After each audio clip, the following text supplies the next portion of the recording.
These are the most common mistakes I see in stroke recovery, and every month you spend making them is another month you can't hug your spouse, get yourself ready in the morning, or do the things you used to do without asking for help.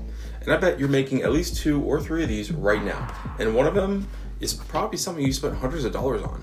I've spent the last 10 years working with stroke survivors in their homes, and the pattern I see more than anything are stroke survivors working hard, doing what they were told, and still not making the progress they should be. And that's not an effort problem, but all that effort without results leads to burnout.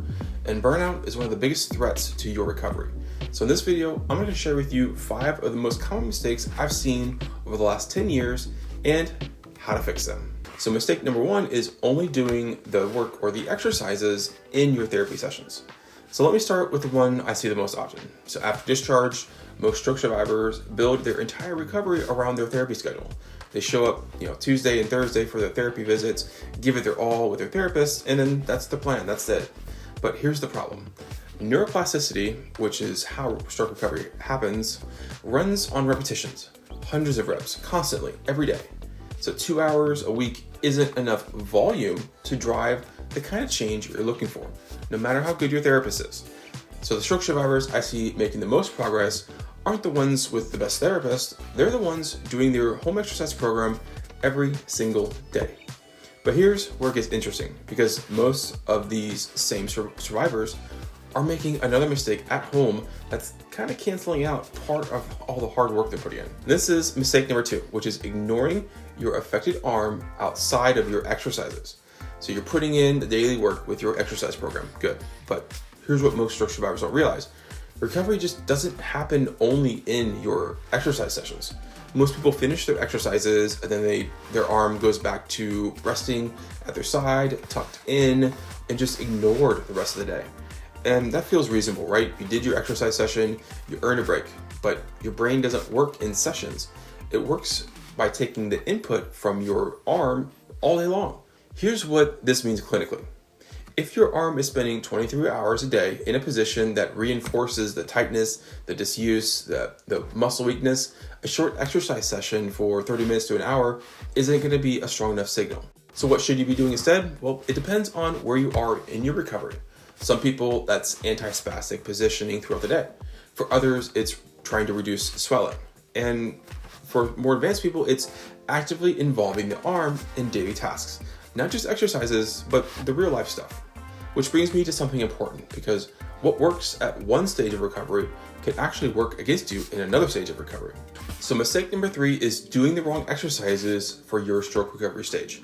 Now, this one might be the most overlooked mistake on this list, because most stroke survivors, they find a set of exercises or get one from their therapist or find some on YouTube and they just stick with them. And the assumption is, if I just keep doing these long enough, things are going to improve. And that sounds logical, right? But here's what the research actually shows. The brain responds to challenge. Not too easy, not too hard, the right challenge for where you are right now. So exercises that are too easy don't give the brain enough signal to rewire. And exercises that are too hard mean you're compensating, or you're reinforcing the wrong movement patterns, or you're getting frustrated and just quitting. So it's not just about doing the exercises, it's about doing the right exercises for your exact stage of recovery. And this is actually where I want to pause and stress the importance of knowing your stage of stroke recovery. Because if you're not sure what stage of recovery you're in right now, then that's the first thing you need to figure out. And I made it super easy to find out too. I created a 2-minute quiz to help you identify your stroke arm stage and show you exactly what your brain needs right now to keep progress moving forward.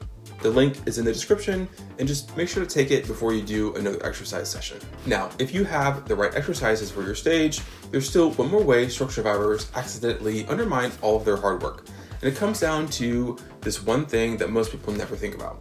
So mistake number 4 is inconsistent frequency. And this is a sneaky one, because the people who are making this mistake are actually doing the right things. They got the right exercises for their stage. They are putting in the hard work when they're doing their exercise program. But the pattern that I see consistently is that they work hard for 3 or 4 sessions a week, and then they take a few days off, and then they're back at it, and it feels productive, because when you do show up, you're working hard. And that sounds like enough, right? Well, here's the problem. Neuroplasticity isn't built on volume spikes. It's built on consistent daily signal. The brain needs steady daily signal to build new pathways, not occasional big efforts with gaps in between. And the survivors that I see making the fastest progress aren't doing hour-long sessions 3 times a week.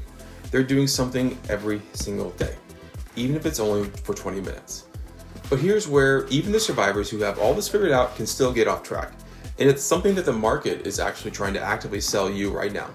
So mistake number 5 is over-relying on tools and gadgets in your recovery. And here's the one I teased at the beginning.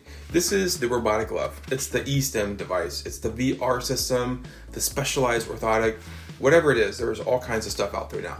If you've been on this journey for any amount of time, you've probably looked into at least one of these. And you probably own 1 or 2 of these as well. And the question I get all the time is, will this tool or device help me get my arm back? And it sounds like a reasonable question, right? I mean, the whole tool and device is marketed directly to you. But here's the honest answer. The tool you're looking at isn't what's going to get your arm back. The tool is what's going to allow you to do the work that's going to get your arm back. And that's an important distinction. These devices exist to help you access movement, to complete reps, and give your brain the input it needs to rewire. And that's very valuable. But the recovery is happening because of the movement you are doing and the repetitions that you're doing with that movement, not because of the device itself. So the tool is the vehicle. The reps are the fuel. And without the fuel, the vehicle doesn't go anywhere. So if those are the 5 mistakes, what does the right approach actually look like? Well, it comes down to 3 things. First is we gotta know your stroke recovery stage.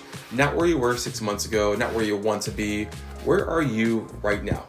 Because that determines just about everything else. Second, we're gonna match your daily input to that stage of recovery.